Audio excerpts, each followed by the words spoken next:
오늘 본문은 성경에서 예수 그리스도에 대해서 가장 분명하고 장엄하게 보여주는 본문입니다. 예수 그리스도는 누구신가? 예수 그리스도는 우리에게 어떤 분이신가 하는 것에 대해서 성경에서 이 본문만큼 잘 드러내는 단락은 없습니다. 그래서 성경 연구가들은 이 단락을 가리켜서 그리스도의 탁월성이라는 제목을 붙이기도 합니다. 예수, 그리스도, 예수님이 누구신가? 그리스도 대신 예수님이란 어떤 분인가? 그 그리스도의 탁월함에 대해서 이 본문은 잘 나타내주고 있는 거죠. 사실 예수님은 어떤 분이신가라는 질문은 신앙의 초보자들에게만 주어지는 질문은 아닙니다. 과거에서부터 오늘에 이르기까지 사람들의 마음속에 가장 깊이 들어와 있는 질문이기도 하죠. 그래서 사람들은 예수 그리스도에 대해서 얘기할 때 세상은 이렇게 얘기합니다. 예수님은 훌륭한 스승이다, 위대한 인물이다, 혹은 도덕적인 종교 지도자로 헌신한 인물이다, 이렇게 얘기하기도 합니다. 세계 3대 위인 중 한 명으로 꼽기도 합니다. 혹 우리도 예수님을 이런 방식으로만 생각하고 있지는 않으십니까? 우리 성도님들, 이 설교를 준비하면서 사실 좀 어려웠습니다. 왜냐하면 이 신학적으로 굉장히 어려운 담론들이 많거든요. 근데 이 말씀을 꼭 전해야 되겠다라는 제 마음속의 바람, 소원, 또 하나님의 열망이 느껴져서 오늘 이 말씀을 증거합니다. 이 말씀이 좀 어려울 수 있습니다. 딱딱하고 우리 성도님들 듣기에 이거 다 아는 건데 하는 것일 수도 있어요. 신앙생활을 몇 년을 하셨는데요, 벌써. 다 아는 것일 수 있습니다. 근데 오늘 이 말씀이 우리 성도님들의 마음속에 깊이 새겨지고 또 암송되어지고 이 예수 그리스도에 대한 세 가지 단락이 우리 성도님들에게 좀 암기되어졌으면 좋겠습니다. 오늘 예수 그리스도가 누구신가라는 복이 우리 성도님들에게 명확하게 심겨지기를 축복합니다. 성도님들, 사실 우리의 믿음의 깊이는요, 우리 믿음의 깊이 그리고 그 믿음의 크기 있지 않습니까? 어느 정도 된다고 보십니까? 우리 성도님들 개개인들의 믿음이 있을 텐데요, 그 믿음의 크기는 어느 정도 되십니까? 그리고 깊이는 어느 정도 되십니까? 이러한 믿음의 깊이와 크기는 어디서 결정될까요? 나의 헌신? 나의 공로? 아니면 내가 예수 그리스도를 믿었던 신앙의 연수? 아니면 내가 교회에 헌신했던 봉사의 넓이? 여기서 우리의 믿음이 결정되는 것 같으십니까? 아니요. 성경은 분명히 말씀합니다. 우리 신앙의 그 믿음의 크기와 넓이는 예수 그리스도를 아는 크기와 넓이에 비례한다고 말씀합니다. 정말 그래요, 성도님들. 예수님을 우리가 어떤 분으로 알고 있느냐, 우리가 예수님에 대해서 어떻게 알고 있고 어떻게 깨달았으며 어떻게 믿고 있느냐에 따라서 우리 믿음의 크기, 깊이가 결정되는 것이죠. 만약에 예입니다.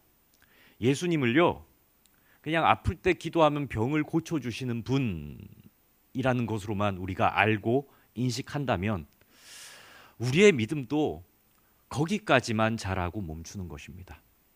예수님은 그저 내 병을 고쳐주시는 분, 예수님은 그저 내 소원을 들어주시는 분이라는 것으로만 알고 깨달았다면 믿음의 크기와 분량은 거기까지라고요. 물론 예수님이 병을 고쳐주시는 분 맞죠. 물론 예수님은 예수님의 이름으로 기도하면 그 기도에 응답해 주시는 분이 맞습니다. 틀린 말이 아니에요. 그런데 예수님이 고작 인간 문제의 해결자로서만 머문다면, 우리가 아는 예수님의 크기와 넓이와 깊이가 고작 그 정도에 머문다면 우리의 믿음은 거기까지라는 말씀입니다. 이러한 신학적 담론에 대해서 얘기할 때마다 나오는 예화들이 있습니다. 뭐냐면 장님이 코끼리 설명하기에 대한 이야기입니다. 장님이 코끼리 이야기하기. 한 번도 눈으로 코끼리를 본 적이 없는 장님들이 이렇게 모여 있습니다. 장님들이 다 코끼리를 각각 만져요. 근데 코끼리가 얼마나 큽니까? 그죠? 실제로 동물원 가서 봐도 얼마나 코끼리가 크냐고요. 사람의 몇 배, 몇 배. 근데 장님이 이렇게 코끼리를 만져봅니다. 어떤 사람은 코를 만질 수도 있겠고, 어떤 사람은 다리를 만질 수도 있겠고, 어떤 사람은 꼬리를 만질 수도 있겠죠. 그리고는 각기 자기가 만져본 코끼리에 대해서 얘기를 합니다. 코끼리 맞습니다.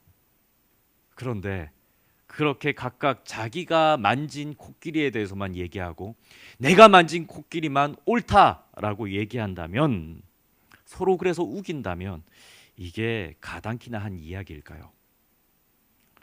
바로 예수님이 누구신가? 우리가 아는 예수님, 우리가 만난 예수님이 누구신가에 대한 얘기를 할 때에 이러한 우매함, 이러한 우둔함이 우리 성도들 사이에서는 있을 수가 있다는 거죠.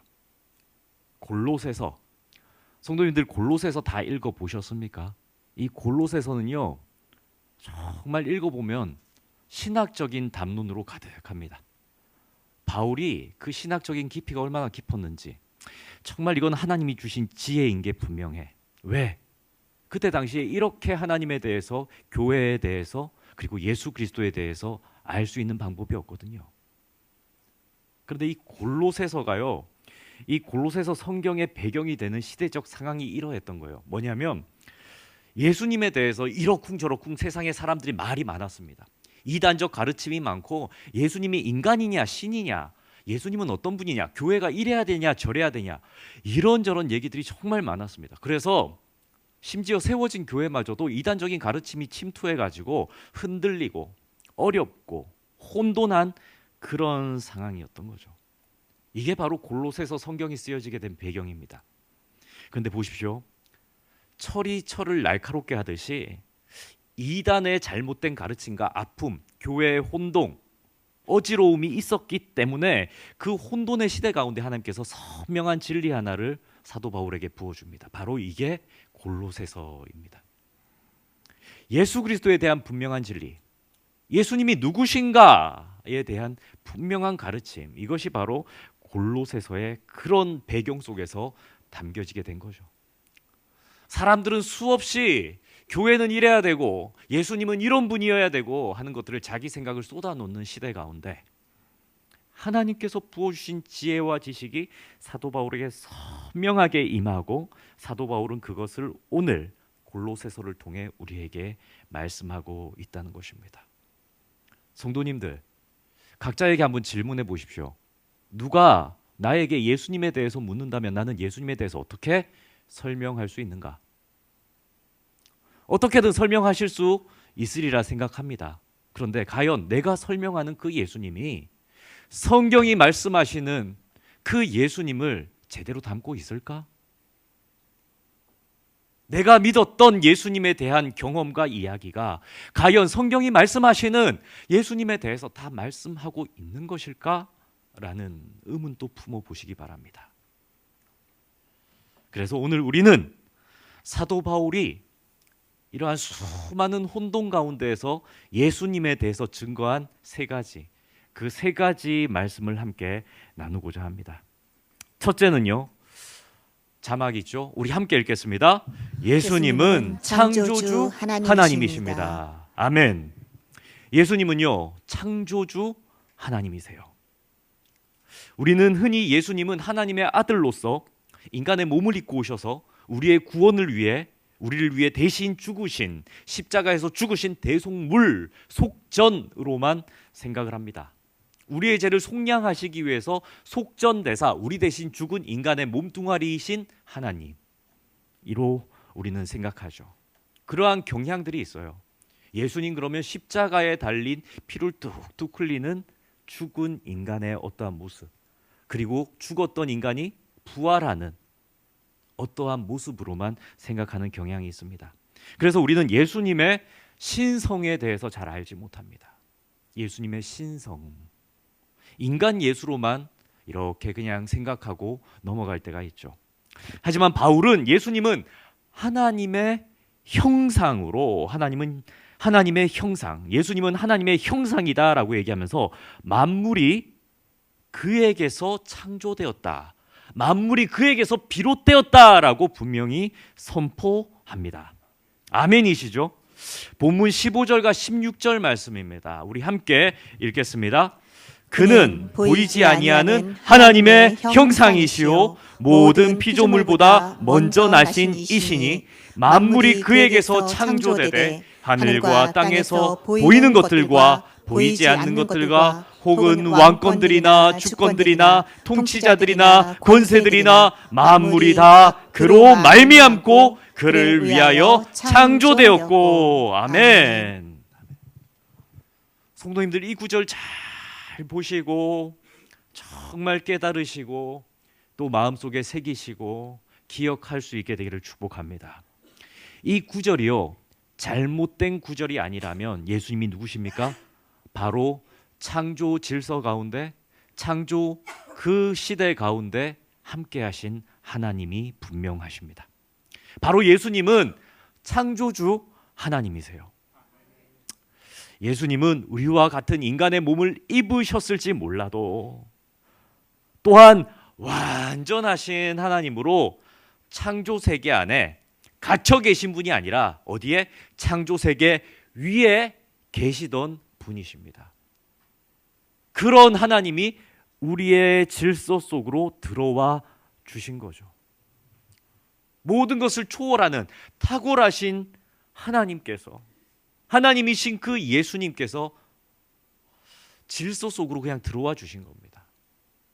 피조의 질서 속으로 들어와 주신 거예요. 그러면서 바울은 얘기합니다. 하늘과 땅, 보이는 세계와 보이지 않는 세계, 세상의 모든 권력과 질서와 통치 구조까지도 모두 그로 말미암아, 예수님으로 말미암아 생겨났고, 그리고 예수 그리스도를 위하여 창조되었다 말씀하는 거죠.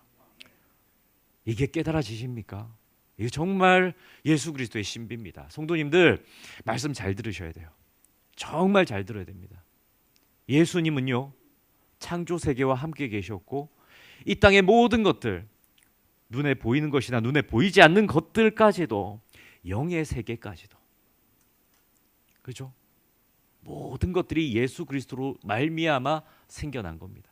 세상의 모든 통치 권력이요, 세상에 좋아 보이는 어떠한 것들이요, 다 예수 그리스도 아래에서 지음받은 것들입니다. 그리고 그 지음받은 모든 것들이 누구를 위한 것이다? 예수 그리스도를 위한 것이다 말씀합니다. 만물이 다 예수님부터 지음받았고 만물이 다 예수님을 위해 존재하는 것이라고 분명히 말씀하는 거죠. 우리의 삶도 마찬가지입니다. 우리의 모든 것들 역시도 예수 그리스도로부터 지음받았고, 지음받은 이유 역시 예수님을 위해서 살으라고 지음받은 것입니다. 이것이 성경이 말씀하는 예수 그리스도가 우리에게 오신 이유입니다. 보십시오. 하나님이 사람들에게 말씀을 주셨는데 그 말씀을 사람들이 듣지를 않습니다. 보지를 않습니다. 믿지를 않습니다. 그래서 말씀을 육신이 되어 보내신 분이 계십니다. 누구십니까? 예수 그리스도십니다. 그 예수 그리스도를 보내사 우리로 하여금 믿게 하셨습니다. 예수 그리스도를 우리는 믿는다라고 고백하는 거죠. 그러면 우리는 그 예수 그리스도를 통해 말씀을 믿는다라고 할 때 이것을 믿어야 되는 겁니다. 하나님께서, 예수 그리스도께서 우리를 지으셨고 우리의 지음받은 존재, 그 목적 자체가 예수 그리스도를 위해 살아가는 것이다 라는 거예요. 우리의 모든 관계, 우리의 모든 소유, 우리의 일터, 우리의 직장, 심지어 지금 우리의 생명과 우리의 호흡마저도 예수님과 무관한 것은 없다. 예수님을 위해 지음받았고 예수님을 위해 살아가야 하는 분명한 존재다. 그리고 예수님은 우리에게 경배받아야 마땅한 분이시다라는 진리입니다. 옛날 일이 됐어요. 제 결혼을 2011년도에 했는데 뭐 그렇게 옛날 일 아닌 건가요? 어떻습니까? 이제 한 15년 지난 것 같습니다. 결혼을 하고 집을 구해야 되는데 뭐 제가 벌어놓은 돈이 있겠습니까? 그죠? 부모님들이 주신 얼마간의 돈, 큰 돈이죠. 근데 그 큰 돈 가지고는 당시에 집을 살 수가 없었습니다. 그죠? 집을 살 수가 없어서 뭐 전세나 월세로 살아야 되는 때가 많았습니다. 처음에 결혼을 하고 집 계약이라는 걸 처음 해봤어요. 부동산이라는 데도 처음 가봤고 정말 제 온실 속 화초처럼 살았는지 몰라도 결혼하고 처음 집을 이제 계약서를 작성을 했는데 얼마나 두려운지. 딴에는 그게 큰 목돈이고 이렇게 전세 반전세 계약을 하는데 두려운 거예요. 그리고 성도님들 경험 있으십니까? 한번 떠올려 보십시오. 그 집을 임대해 주는 집 주인분이 얼굴 뒤로 빛이 확 나는데 얼마나 위대해 보이든지. 다들 그냥 집 주인분들이셔가지고 뭐 얼굴이 환하십니다. 예. 근데 정말 어릴 때 집 주인분을 봤는데 대단해 보이시는 거예요. 아, 우리는 집도 없는데 저분은 집을 몇 채를 가지고 있는 분이겠구나 하는 생각이 들고. 그래서 제가요 그 집주인분 전화번호를 이렇게 전화기에 저장을 하잖아요. 제가 아직도 있는데 그저께 지웠어요. 첫 집주인. 그 전화번호에 이렇게 저장했더라고요. 집주인님 이렇게. 정말이에요. 그래서 전화 올 때마다 주인님, 주인님 이렇게 통화했던 기억이 아직도 납니다. 근데 참 그렇죠. 집 계약이 만료될 때쯤 되면 그 집주인한테 전화가 오는데 혹시나 보증금 올려달라 그럴까봐 얼마나 떨립니까, 그죠? 그래갖고 얼마나 공손하게 받는지, 그죠? 얼마나 이렇게 높아 보이고 그랬는지. 성도님들, 하물며 이 땅에서 어떠한 것을 가진 이들, 내가 없는 것을 가진 어떠한 사람, 근데 그 사람이 나에게 어떠한 것을 베풀었다, 어떠한 사람이 나에게 무언가를 줬다라고 할 때만 해도 얼마나 그 사람이 높아 보이고 고맙고 감사하고 존귀해 보입니까? 그런데 모든 피조물을 지으신 예수님,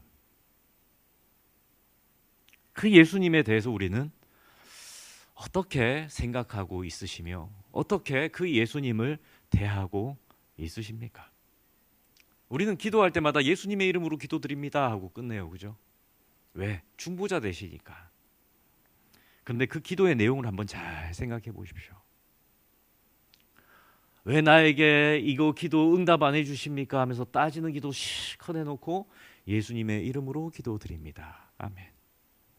때로는 기도하다가 화가 나가지고 주님 이렇게 차별하십니까? 하면서 막 기도하고 나서 예수님의 이름으로 기도드립니다. 아멘. 때로는 그런 기도 안 하십니까?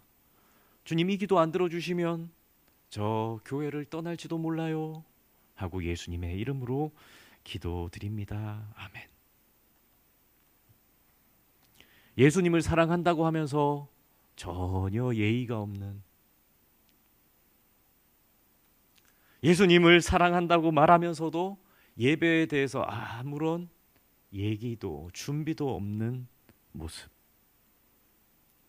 그러한 신앙의 모습이 우리에게 있다면 우리는 회개하고 고쳐야 할 줄 믿습니다.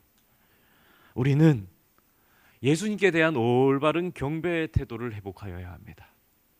예수님은 우리의 요청을 들어주시는 분이시기 이전에 경배받으시기에 합당한 창조주시요 만물이 그에게 마땅히 절하여야 하는 존재임을 깨달으시기를 소원합니다.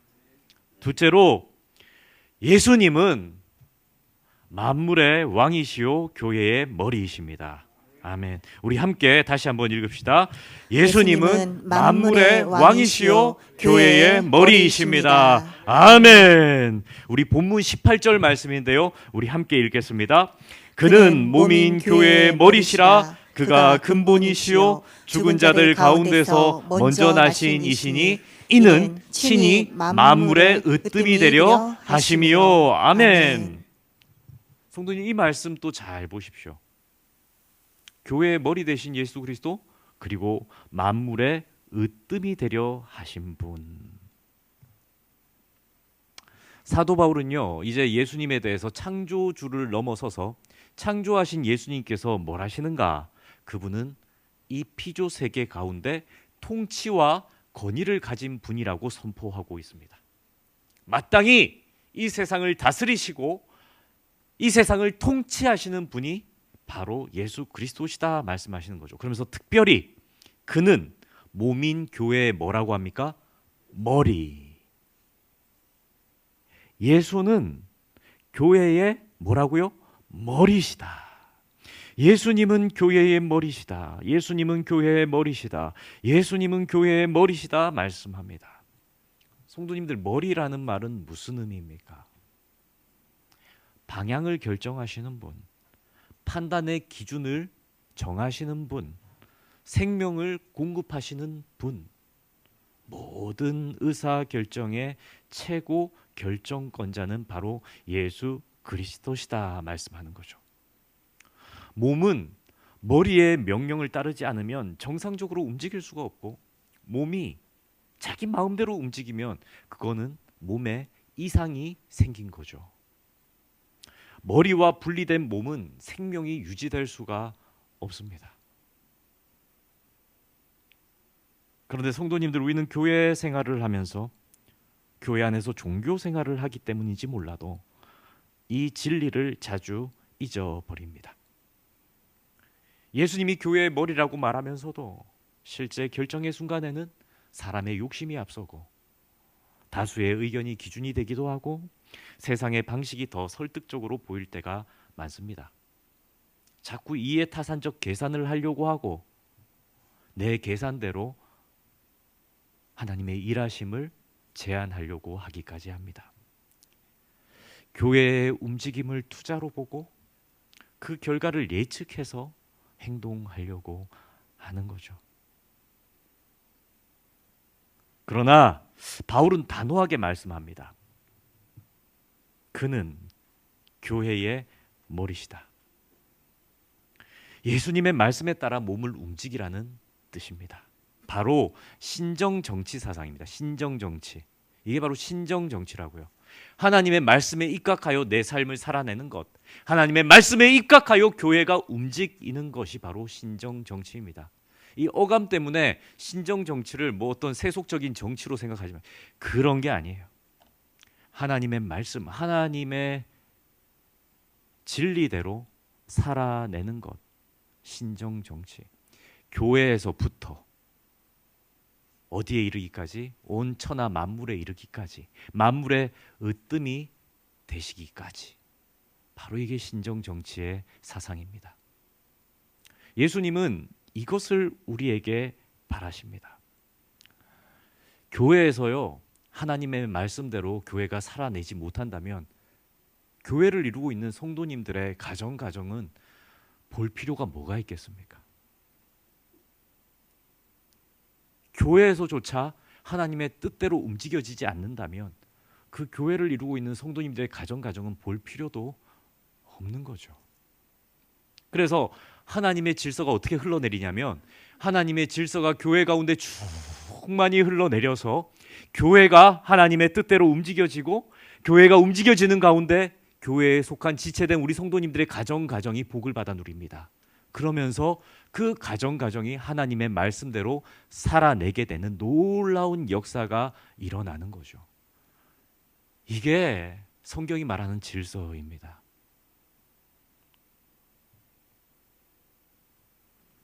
성도는요, 그리스도의 몸된 지체입니다. 그러므로 예수님이 교회의 머리시라고 인정한다면 우리는 주일 예배 시간에만 혹 이 예배당에서만 예수님이 머리시지라고 고백하는 삶이 아니라 우리의 삶 전체, 우리의 일상, 우리의 직장, 우리의 일터, 우리의 가족관계, 우리의 모든 일상의 관계들 가운데조차 신정정치가 이루어지는 삶을 살아내야 합니다. 교회에서는 예수님의 말씀을 따르겠다고 고백하면서도 가정에 가서는 내 기준이 앞서고 일터에서는 세상의 방식이 더 현실적이라고 타협하고 중요한 선택의 순간에서는 주님의 뜻보다는 내 생각을 먼저 내세운다면 아직 아직도 우리는 예수 그리스도를 마음속에 모셨다고 말할 수가 없습니다. 성도님들, 몸은요, 상황에 따라서 머리를 바꾸는 그러한 것이 아닙니다. 몸은요, 언제나 머리를 하나로 두는 것입니다. 예수님은 교회에 관해서만 말씀하시는 분이 아니라 우리의 가정, 우리의 재정, 우리의 관계, 우리의 말과 우리의 모든 행동까지도 다스리시기를 원하시는 왕이시죠. 예수님을 믿는다는 것은 그래서 그러한 예수님의 말씀, 예수님의 모든 진리들을 나의 삶의 최고 가치로 여기는 것입니다. 그래서 우리가 해야 하는 둘째 고백은 이겁니다. 예수님, 당신은 교회의 머리실 뿐 아니라 내 삶의 왕이십니다. 사랑하는 성도님들, 한번 해볼까요? 예수님, 당신은 교회의 머리실 뿐 아니라 내 삶의 왕이십니다. 이 고백이 입술에만 머무르시는 것이 아니라 우리의 선택과 삶의 방향 속에서도, 우리의 가정에서도 드러나는 고백이 되기를 축복합니다. 셋째로요, 우리 함께, 셋째로 우리 함께 합시다. 예수님은 우리의 유일한 구원자이십니다. 아멘. 예수님은 우리의 유일한 구원자세요. 창조주시고, 그죠? 교회의 머리시고 만물의 으뜸이시며, 마지막으로 뭐라고요? 우리의 유일한 구원자이십니다. 우리의 유일한 구원자. 전 우주의 창조주시오 만물의 왕이신 예수님께서 우리를 위해 대신 십자가를 지고 죽으셨다. 바울은 22절에 이렇게 선포합니다. 우리 22절 말씀 제가 읽어드립니다. 이제는 그의 육체의 죽음으로 말미암아 화목하게 하사 너희를 거룩하고 흠없고 책망할 것이 없는 자로 그 앞에 세우고자 하셨으니. 아멘. 너희를 거룩하고 흠없고 책망할 것이 없는 자로 그 앞에 세우고자 하셨으니. 아멘. 이 구절을 곱씹어 읽다 보면요, 눈물이 하염없이 흐릅니다. 너희를 거룩하고 흠없고 책망할 것이 없는 자로 그 앞에 세우고자 하셨다. 너희를 거룩하고 흠없고 책망할 것이 없는 자로 그 앞에 세우고자 하셨다. 심판대 앞에 서는 우리의 모습을 말씀하는 거죠.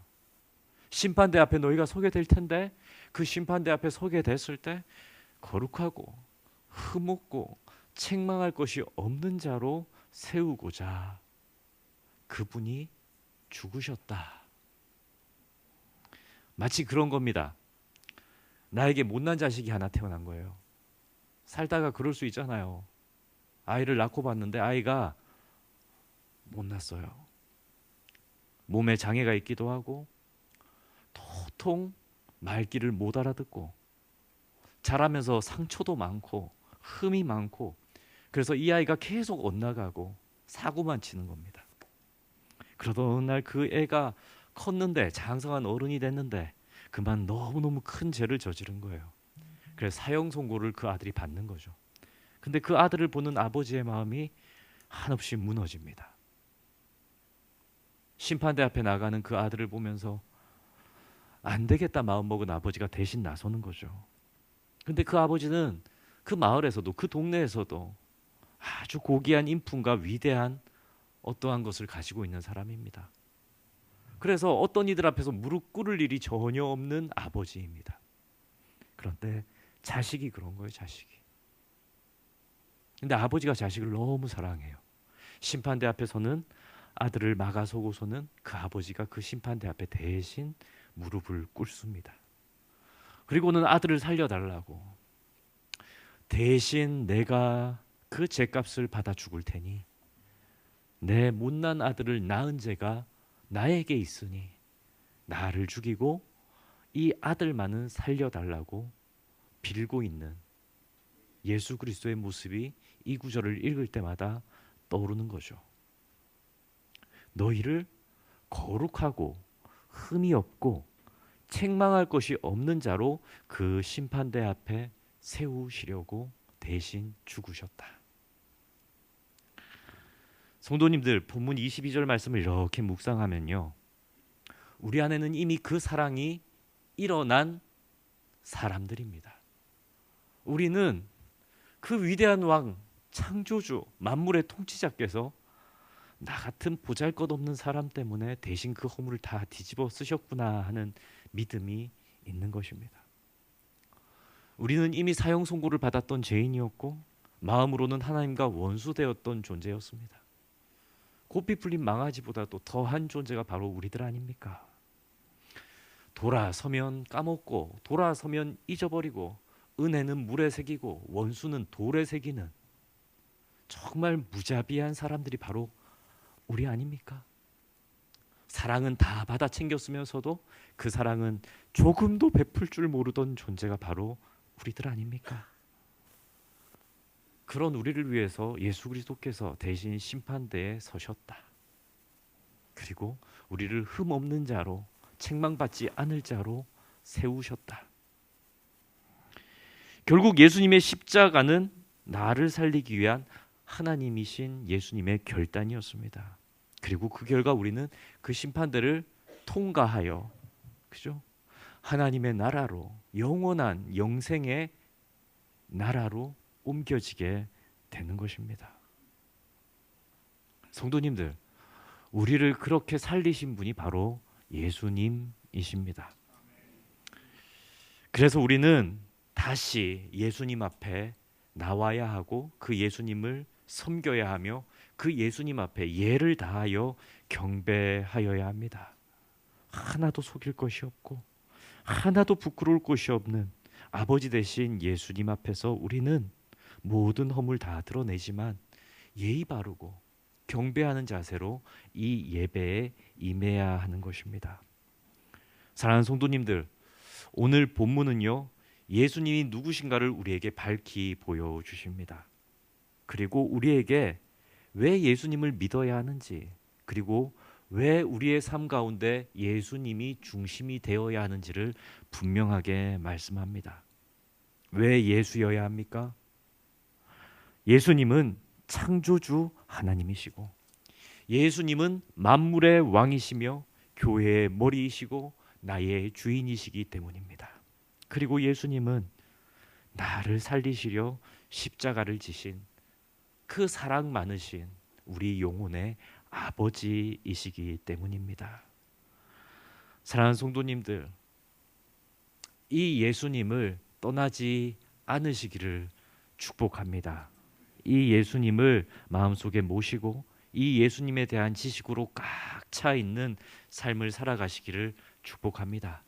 이 세상 끝나는 그날까지, 우리가 호흡하지 못하는 그날까지 예수님으로 인하여 사시다가 예수님 다시 만나시는 저와 모든 성도님들 되기를 축복합니다.